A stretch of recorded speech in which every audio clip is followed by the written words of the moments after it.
Good morning friends. இன்றைக்கி நான் வெந்தயக்கீரை எப்படி செய்கிறதுன்றது உங்களுக்கு காமிக்க போகிறேன். இது நான் திராட்சை வாங்கிட்டு வந்ததுங்க. சூப்பர் மார்க்கெட்லேருந்து வாங்கிட்டு வந்து திராட்சை வாங்கிட்டு வந்து தூர போடுற பாக்ஸ் தான். இதுலேயே அடியில் ஹோல்ஸ்லாம் இருக்குது. ஸோ அதனால் இது எனக்கு ஈஸியாக இருக்குது. அதனால் இதை எடுத்து காமிக்கிறேன். ஃபஸ்ட்டு நான் மண் கொஞ்சம் எடுத்து வச்சுருக்கேன்.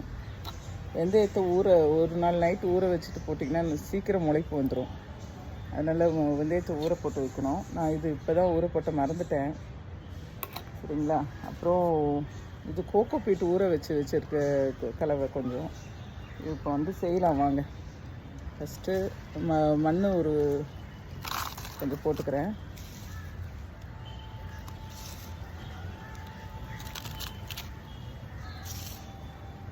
மண் ஒரு ரவுண்டு போட்டுட்டு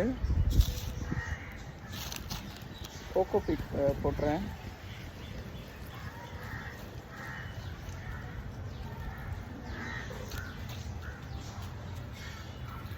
கோகோ பீட்டு ஈரமாக இருக்கிறதுனால அந்த ஊற வச்ச வெந்தயத்துக்கும் அதுக்கும் நல்ல முளைப்பு வருது. நெக்ஸ்ட்டு இப்போ வெந்தயத்தை எடுத்து இதில் தூணுங்க.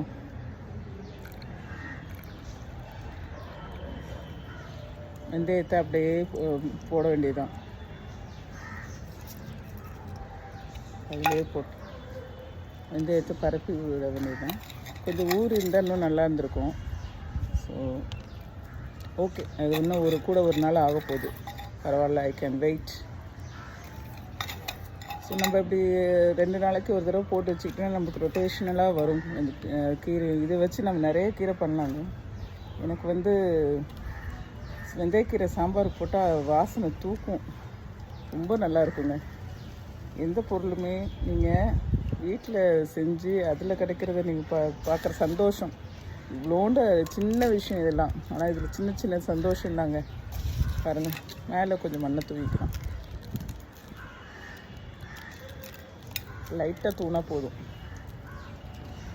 இதில் தண்ணி ஊற்றிக்கலாம் லைட்டாக. ஸ்ப்ரே தான் பண்ணணும். நான் சும்மா லைட்டாக ஊற்றி இல்லைங்க, ஸ்ப்ரே பண்ணால் போதும். லைட்டாக வாட்டர் ஸ்ப்ரிங்கிள் பண்ணால் போதும். போட்டுட்டு கொஞ்சம் லைட்டாக மண் போட்டுக்கிறேன். என் வெளியே தெரியுது. அவ்வளோதாங்க. இதை உங்களுக்கு இதோட அப்டேட் உங்களுக்கு காமிக்கிறேன். 2-3 ஐ திங்க் ஒரு 5-6 நாளில் உங்களுக்கு வந்துடும் நினைக்கிறேன். நான் உங்களுக்கு இதை அப்டேட் பண்ணுறேன். தேங்க்யூ.